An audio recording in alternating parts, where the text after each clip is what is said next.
Aha! Cenab-ı Aziz Beyov! Tamamıyla doğrudur. İndi size ne lazımdır Cenab-ı Rotmister?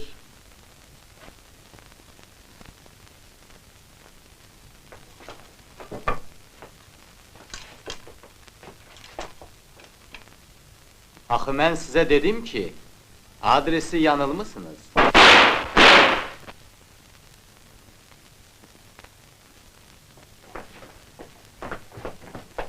Yakaladık zat-ı evin damıyla kaçırdı.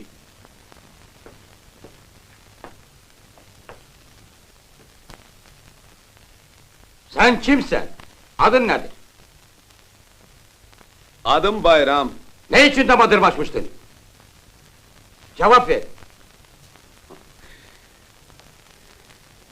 Orada benim dostum olur. Onun yanına gelmiştim. Kimdir dostun? Yelena Hanım. Onu buraya getirin! Siz bu vəhşini sevirsiniz. Bu mənim şəxsi işimdir, cənab zabit. Sevgiyə qanun yox. Elə bilirsiniz bu kələyle onun cinayetini gizlədə Sevgi cinayətdirsə, Romeo ən böyük canidir. Romeo'nu aparın, orada her şey aydınlaşar.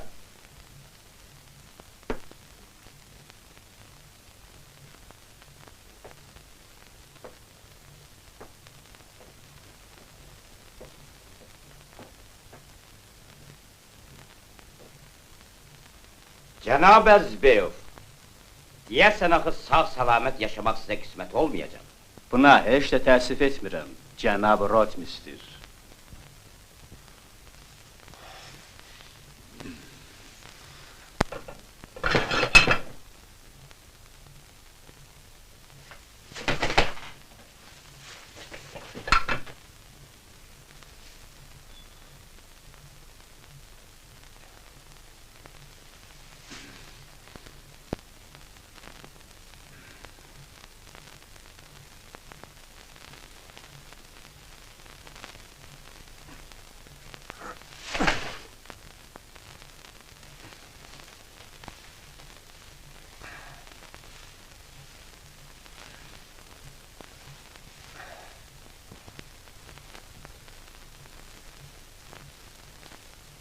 Vasya, yavaş.